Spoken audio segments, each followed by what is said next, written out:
अरे दोस्तों, आप सभी का स्वागत आपके अपने YouTube channel RNS education news में। दोस्तों, इस वीडियो में संविदा एएनएम CHO डॉक्यूमेंट वेरिफिकेशन। सबसे पहले बता दूं, ऑनलाइन डिटेल स्क्रूटनी फॉर्म सबको भरना होगा और यही आप लोगों का डॉक्यूमेंट वेरिफिकेशन है। जी हाँ, ऑनलाइन ही होगा सब कुछ, आप लोगों को ऑफलाइन जाने की कहीं ज़रूरत नहीं है। डिटेल स्क्रूटनी फॉर्म जो है वो भरना शुरू हो चुके हैं। इसके लिए आप लोगों को सबसे पहले डिटेल स्क्रूटनी फॉर्म भरने से पहले कुछ स्टेप्स हैं वो आप लोगों को पहले कर लेने चाहिए। उसमें सबसे पहला पार्ट आता है अटेस्टेशन फॉर्म। अब दोस्तों, ये अटेस्टेशन जो फॉर्म है ये डिटेल स्क्रूटनी फॉर्म का ही एक पार्ट है, उसका ही एक अंग है। जब आप लोग डिटेल स्क्रूटनी फॉर्म भरोगे तो उसमें एक जगह पर आपको अटेस्टेशन फॉर्म नज़र आएगा, ठीक है। तो वहाँ पर ये अटेस्टेशन फॉर्म जो है आप लोगों को अपलोड करना है। सबसे पहले बता दूं, अटेस्टेशन जो फॉर्म है उसमें यहाँ पर आप लोगों का पासपोर्ट साइज फ़ोटो लगेगा, लेटेस्ट वाला, या आप लोगों के पास जो है वो लगा सकते हो, कहीं से पाड़ नहीं टूट रहा है। दूसरी बात, ये सारा का सारा जो लिखना है इसमें अटेस्टेशन फॉर्म में वो अंग्रेजी के ब्लॉक लेटर्स में आएगा, बड़े अक्षरों में आएगा। किसी ने छोटे में भर दिया तो कोई बड़ी बात है नहीं, ठीक है। टेंशन नहीं लेने का कि यार अब मैं क्या करूं, ठीक है, इतनी भी टेंशन नहीं लेनी। अब इसमें एक चीज़ आती है, रोल नंबर के बाद एक मेरिट नंबर आता है। तो दोस्तों, मेरिट नंबर जो है आप लोग यहाँ पर खाली छोड़ सकते हैं, उसमें डैश लगा सकते हैं क्योंकि मेरिट नंबर आपके पास फिलहाल है नहीं। इसके अलावा एक और चीज़ आती है, पोस्ट कोड, पद का कोड क्या है। तो दोस्तों देखिए, आपके लिए पद का ऐसा कोई कोड है नहीं, ठीक है ना, कि भाई पद कोड 01 024 ऐसा कुछ हो। तो कोई न्यूमेरिकल नंबर्स में आपका पोस्ट कोड है नहीं, तो उसको भी भरने की कोई आवश्यकता नहीं है आप लोगों को। अब ये सिंपल सा डिटेल स्क्रूटनी फॉर्म है। यहाँ पर आप नाम, आपका पिता का नाम, सरनेम, उसके बाद रोल नंबर भर दो, मेरिट में डैश दे दो, उसके बाद अपना प्रेजेंट एड्रेस दे दो, होम एड्रेस दे दो। उसके बाद आप लोगों ने पिछले 5 साल में 1 साल से ज़्यादा कहाँ पर रहे, पढ़ाई की या तैयारी वगैरह की, वो आप लोग दर्शा सकते हो। फिर फादर्स के डिटेल्स को दर्शाना है। उसके बाद आप लोग की नेशनलिटी दर्शानी क्या है। उसके बाद आप लोग को लिखना है पैलेस ऑफ बर्थ, कौन सा आप लोगों का जन्म स्थान है। हस्बैंड है तो वाइफ का लिख दीजिए, वाइफ है तो हस्बैंड का लिख दीजिए। जो नहीं है, हस्बैंड वाइफ के रूप में अभी वाइफ हैं, वो डैश लगा सकते हो। इसके बाद आती है डेट ऑफ बर्थ, आप लोगों को भरनी है यहाँ पर। Present as on advertise norm, यानी कि वर्तमान में आप लोगों की आयु कितनी है। अब दोस्तों, इसके लिए आधार वर्ष आप लोग देखना कि आपकी जो एज मांगी गई थी 21 से 40 या 18 से 40, वो कब से कब तक मांगी गई थी। यानी कि जो आधार था ना 1/1/2023, 1/1/2024, इसके अकॉर्डिंग आप लोगों को एज लिखनी है। या फिर आप लोग आज के अकॉर्डिंग इसमें लिख दो ना, कितने साल के हो, 20 साल, यानी कि 22 साल 10 महीने 6 दिन, तो वो भी चल जाएगा। इतना कोई मारा मारी है नहीं, ठीक है ना। उसके बाद आप लोगों को पैलेस ऑफ बर्थ भरना है, ठीक है। आपका जन्म स्थान कहाँ पे हुआ, डिस्ट्रिक्ट कौन सा है, स्टेट कौन सा है, स्टेट या रिलीजन, आपका धर्म भरना है। SC ST के हो तो यहाँ पर यस लिख दो, यस लिखने के बाद अपनी कास्ट लिख देना। अगर नहीं है तो यहाँ पर नो लिख देना SC ST के अलावा।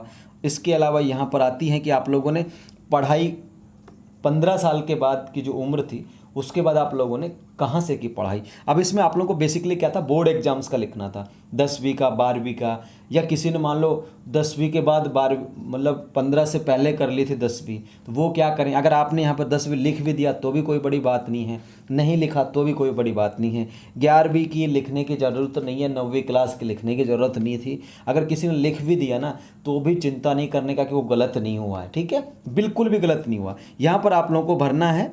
और काफ़ी सारे बच्चों को दिक्कत आ रहा है कि सर मैंने प्राइवेट किया था, BA करा था, या फिर कोई भी जो आप लोगों ने फॉर्म में दर्शाया वो करा था, वो क्या भरे। अब भाई उनके लिए आप लोग अपने फॉर्म की जो डेट है ना, परीक्षा का फॉर्म प्राइवेट BA का भरा था वो आप लोग दे दो। यहाँ पर डेट ऑफ लिविंग, कब रिजल्ट आया था वो डेट दे सकते हो। यहाँ पर एग्जामिनेशन पास किस साल में करा, कितने % बने, वो लिख सकते हो यहाँ पर, ठीक है। उसके बाद आप लोगों को ये NOC का है, जिन्होंने NOC ली थी, तो ऐसा मुझे लगता कोई होगा नहीं, इसमें आप लोग डैश दे करके खाली छोड़ दो। अब 12 नंबर पे कि आप लोग कभी अपराधी ठहराए गए हैं, तो अगर ठहराए गए हैं तो लिख दो भाई, केस वेस कोई चल रहा हो आप लोगों का तो बता सकते हो यहाँ पर छोटे से शब्दों में। और उसके बाद 2 व्यक्तियों के नाम लिखने, ये थोड़ा अटेस्टेशन फॉर्म का है। और अटेस्टेशन जो फॉर्म है वो व्याख्याता, डॉक्टर, प्रिंसिपल, हेडमास्टर, इनसे किसी से भी आप लोग वेरीफाइड इसे करा लेंगे। सबसे पहले डिटेल स्क्रूटनी फॉर्म भरने से पहले आप लोग अटेस्टेशन फॉर्म तैयार करो। फिर उसके बाद आप लोगों को जो शपथ पत्र दिए हैं वो तैयार करो, ठीक है ना।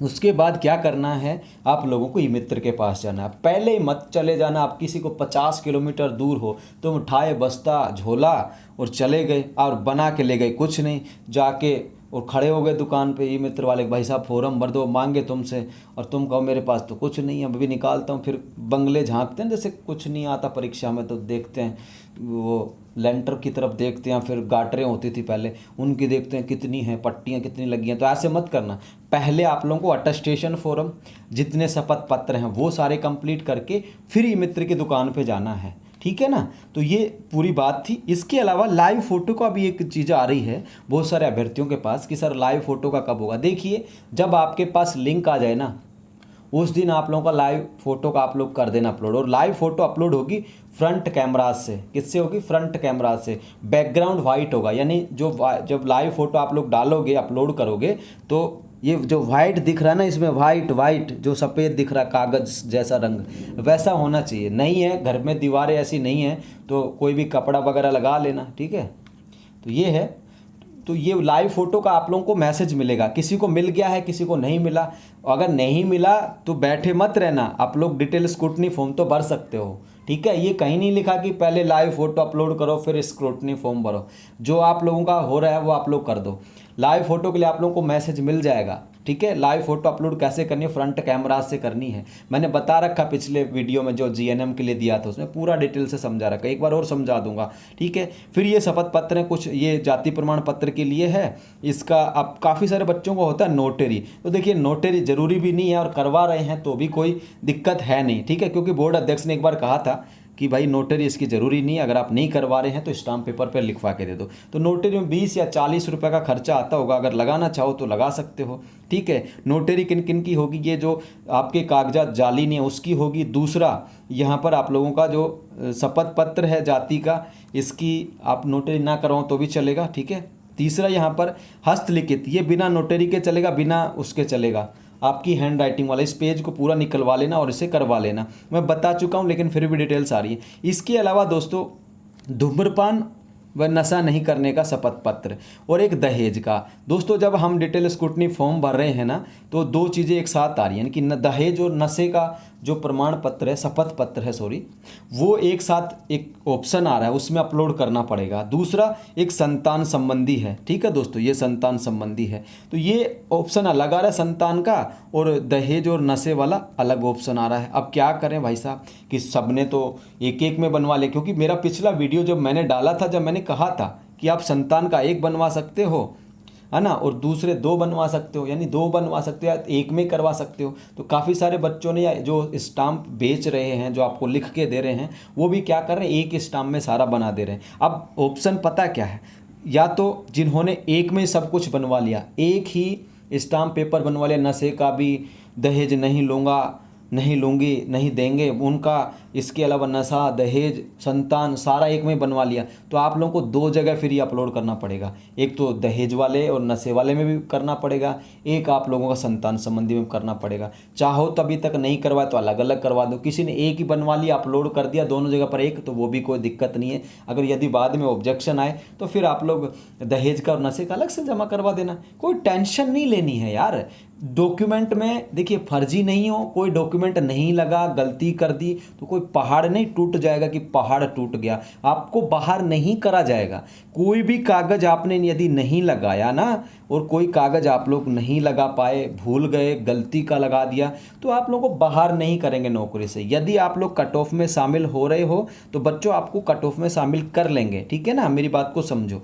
कट ऑफ में आ रहे हो तो आपको कट ऑफ में शामिल कर लिया जाएगा। फिर जो आप लोगों का कागज़ कम था ना, वो आपसे मांगा जाएगा कि लाओ भाई अब अपना कागज़ लेके आओ, जो आप लोग नहीं लगाए थे या शॉर्ट फॉल डॉक्यूमेंट्स था। फिर आप लोगों को रिजल्ट के बाद वो 7 दिन का टाइम देंगे। हो सकता है दोस्तों, अभी आप लोगों को कि ऑनलाइन वेरिफिकेशन चल रहे हैं, 13 तारीख है अपलोड करने की, ये डिटेल स्क्रूटनी फॉर्म भरने की। 13 तारीख बाद आप लोगों को फिर भी जो भी कागज़ आपका कम रहा या कोई कागज़ उनको फिर से चाहिए, तो फिर आप लोगों को फिर से मैसेज मिल जाएगा मोबाइल पे, SSO ID पे, भाई अब ये कागज़ या ये शपथ पत्र दो। इसलिए चिंता नहीं करनी है किसी को कि भाई डर के बैठ गए यार अब क्या होगा, मेरे को तो बाहर कर दें। देखिए, बाहर कोई नहीं होगा, जो फर्जी होगा, चोर होगा ना, उसके अलावा कोई बाहर नहीं होगा, मैं गारंटी दे रहा हूँ, लिख के ले लो, ठीक है। बाहर कोई नहीं होने जा रहा इन चीज़ों से। अब दोस्तों ये जो शपथ पत्र है मैंने सारे डाल रखे हैं, अब आप बनवा सकते हो। मैं तो यही कहूँगा कि आप लोग नशे का दहेज का एक बनवा लो, और ये जो संतान संबंधी है ना, और ये जो मैंने डाल रखा था ये एक बनवा लो, है ना। और यदि किसी ने सारों का एक ही बनवा लिया तो फिर आप उनको दोनों जगह पर आप लोगों को एक ही शपथ पत्र सेम सा अपलोड करना पड़ेगा। यदि बाद में ऑब्जेक्शन आता है तो फिर आप लोगों को क्या करना पड़ेगा, अलग से फिर दहेज या नशे का जो भी आपसे मांगे वो आप लोगों को देना होगा। एक और सवाल आता है कि जिनका ब्याह नहीं हुआ, शादी नहीं हुई, अविवाहित है, उनको सब संतान संबंधी देना है। देखिए दोस्तों, मैं पिछले वीडियो में भी क्लियर कर चुका हूँ, फिलहाल कर रहा हूँ कि पिछले दिनों जब जीएनएम संविदा का हो रहा था वेरिफिकेशन, तो क्या कि काफ़ी सारे अविवाहित जो बच्चे थे या बच्चियां थी उनको इन्होंने संतान संबंधी शपथ पत्र मांग लिया। ये सबके साथ नहीं हुआ, ऐसा काफ़ी सारे बच्चों के साथ हुआ जिन्होंने मुझसे भी कांटेक्ट करने की कोशिश की, 2-3 ने। तो मैंने उनको बताया कि यार ऐसा कैसे हो सकता, फिर उन्होंने भेजा मुझे प्रूफ के तौर पर स्क्रीनशॉट शेयर किया कि सर ये देखो आया हुआ है शपथ पत्र संतान संबंधी, अपलोड करें। तो मैंने तब माना। तो ये क्या है कि बच्चों वाला जो है ना दोस्तों, चाहो तो मत भी कराना, लेकिन अगर ऑब्जेक्शन आया तो फिर आप लोगों को बाद में करना पड़ेगा, क्योंकि एनएचएम वाले ना अंधे होकर बैठे हैं वहाँ पर, ठीक है। इनको दिखता तो है नहीं, जब अविवाहित है तो बच्चे कहाँ से होंगे, और जब बच्चे नहीं होंगे तो फिर उसे शपथ पत्र मांगने की आवश्यकता है। लेकिन ऐसा जीएनएम संविदा में हो चुका है, अविवाहित बच्चों से शपथ पत्र मांग लिया संतान का। तब मैं कह रहा हूँ कि ये आप लोगों पर डिपेंड करता है। हालांकि मैं खंडन करता हूँ इस बात का, मैंने बता दिया जीएनएम संविदा में मांगा, अगर इसमें मांग लिया तो फिर आप लोगों को बाद में बनवा करके भी अपलोड करना पड़ेगा। किसी के कागजात में कोई कमी रह जाएगी, कोई नहीं कर पाए, तो आप लोगों को मौका मिलेगा ऑनलाइन वेरिफिकेशन बाद, ठीक है, 13 तारीख बाद। तो पहली बात तो कोशिश करो कि गलती ना हो, और यदि फिर भी गलत हो रहा है तो आप लोग बाद में भी ठीक कर पाओगे, लेकिन फर्जी और गलत तरीके से भर्ती होने की कोशिश मत करना। और ये सारी चीज़ें आप लोगों को 7 तारीख से शुरू हो चुकी हैं, 13 तारीख लास्ट डेट नहीं बढ़ेगी। कभी ये सोचो मेरा तो हो नहीं पाया, मेरा तो ई मित्र वाला कहीं चला गया था, कहीं मैं चली गई थी, या मेरा नेट बंद हो गया था, या हमारे भूकंप आ गया था, आंधी आ गई थी, तूफान आ गया था। ये ऐसी चीज़ें हैं जो नहीं बढ़ेंगी, ठीक है। 13 सितंबर मतलब 13 सितंबर, ठीक है, ये ध्यान रख लो। अपनी चीज़ें पहले से तय कर लो क्या कुछ करना है। ई मित्र पर जाने से पहले आप लोगों का अटेस्टेशन फॉर्म, इसके अलावा सारे शपथ पत्र ये आप लोगों के पास हो तभी ई मित्र वाले के पास जाना। ऐसे नहीं है कि टाइम वेस्ट कर रहे हो या पैसा वेस्ट कर रहे हो। आज गए 100 रुपये किराया भाड़ा अपने माँ बाप का लगाया, फिर दूसरे दिन जा रहे हो कि आज मेरा ये नहीं बना, तो पहले अपना बनवा लो सारा, और उसके बाद ई मित्र वाले के पास जाओ, ठीक है। और जब ई मित्र वाले के पास जाओ तो कुछ सारी चीज़ें आप लोगों को खुद को ध्यान में रखनी है कि सारी की सारी वो मार्कशीट एक साथ अपलोड कर रहा है कि नहीं, क्रमबद्ध कर रहा है कि नहीं। 10वीं 12वीं की मार्कशीट है, 12वीं आप लोगों का जीएनएम का है, बीएससी नर्सिंग का है, एएनएम का है, आप लोगों की आरएनसी है, ठीक है।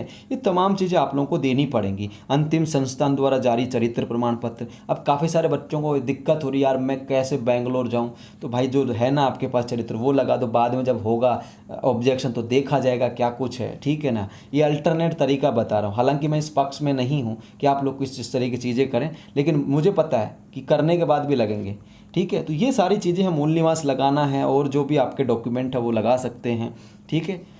इसके अलावा काफ़ी सारे ऐसे अभ्यर्थी हैं जिन्होंने बीए और एएनएम साथ साथ करा। देखो भाई, रेगुलर करा जब तो आप पर दिक्कत हो सकता है। रेगुलर बीए कर ली, बीएससी कर ली और रेगुलर एएनएम कर लिया, जीएनएम कर लिया, तब तो देखिए अगर उनकी नज़र पड़ी तो 2 डिग्री रेगुलर मोड में लेना कानूनन गलत है, ठीक है। आपकी 1 डिग्री फिर निरस्त होगी, चाहे एएनएम की हो चाहे जीएनएम की हो। अगर रेगुलर मोड में दोनों चीज़ें की हैं तो ठीक है, नज़र पड़ी, किसी ने शिकायत करी तो जाने वाले हो फिर, ठीक है।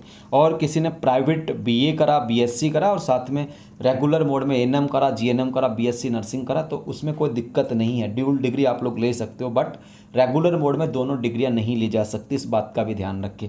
और ये आप लोगों का गलती है कि पहले आप लोगों ने इसमें बीए भी जोड़ दिया, एमए भी जोड़ दिया, आरएससीआईटी भी जोड़ दिया, तो नहीं जोड़ना चाहिए था। आप लोगों को सिर्फ एएनएम, बीएससी, जीएनएम जो भी आप लोगों वो जोड़ के और तीसरी कर लेनी चाहिए थी। अब ये 13 तारीख इसकी लास्ट डेट है। साइज का ध्यान रखें, एक बार ई मित्र वालों को ये पढ़वा दें जब भी आप लोग जाएं ई मित्र वाले के पास। वैसे काफ़ी सारे लोग ई मित्र वाले हमारे जानकार हैं, वो देखते रहते हैं वीडियोज वगैरह, भी चैनल से जुड़े हुए हैं ना, काफ़ी सारे लोग हैं, हर जिलों से मिल जाएंगे। तो ई मित्र वालों से मैं यही कहूँगा कि भाई बच्चों के साथ गलती ना करना और जायज़ पैसा इनसे लीजिए आप लोग, है ना। तो ई मित्र वाले को ये पढ़ा दें, कम से कम ये तो ज़रूर पढ़ा दें। ये वाली चीज़ है ना, PDF जो अपलोड होंगी वो, ये वाली पॉइंट जो मैं आप लोगों को इस गोले में कर रहा हूँ 6 नंबर का है इसमें, ये आप लोग जरूर ई मित्र वालों को पढ़ा दो कि भैया फॉर्म आप लोग हमारा भर रहे हो ना, तो आप लोग ये 6 नंबर का पॉइंट एक बार पढ़ लो, ठीक है। ANM वाले भी यही कराएंगे इसमें, ये लास्ट वाला है ना, ये इसमें ये जो 6 नंबर है तीसरे पेज पे, ठीक है ना, तीसरे पेज पे 6 नंबर का, जहाँ ये बोर्ड अध्यक्ष के साइन है ना, सचिव का नाम लिखा, ये वाला एक बार ई मित्र वाले को पढ़वा दो आप लोग अपना कि भाई साहब ये साइज रखना, ऐसे ऐसे करना है, तो वो आप लोगों का अच्छे से करके और ये सबमिट कर देगा सारी चीज़ें, ठीक है दोस्तों। चिंता किसी को नहीं करनी, डरना किसी को नहीं है। अब एक बात और आती है, साहब मेरी परसेंटेज मेरी 84 थी और मैंने तो फॉर्म में 86 भर दी, तो अब जो आपकी सही है वो भर दो, कोई टेंशन नहीं लेने की, इसके लिए कोई शपथ पत्र की भी आवश्यकता नहीं है। किसी के रोल नंबर में मिस्टेक हो गई तो भी कोई दिक्कत है नहीं। हाँ, नाम, पिता के नाम और DOB ध्यान दे लो, DOB आपका खुद का नेम और फादर नेम, ठीक है।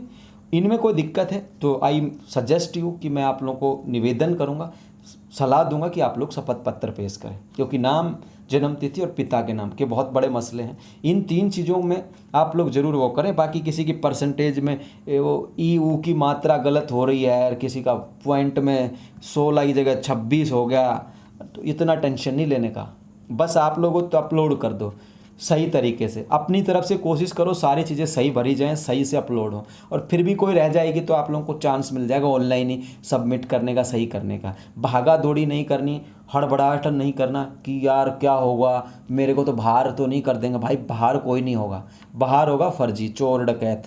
बाकी आप लोग सही बच्चे हो तो कोई बाहर नहीं होगे, ठीक है ना। तो सभी को मैं यही कहूँगा, चिंता नहीं करनी यार, आराम से कर सकते हो। कोई दिक्कत हो तो हम है ना आप लोगों के लिए।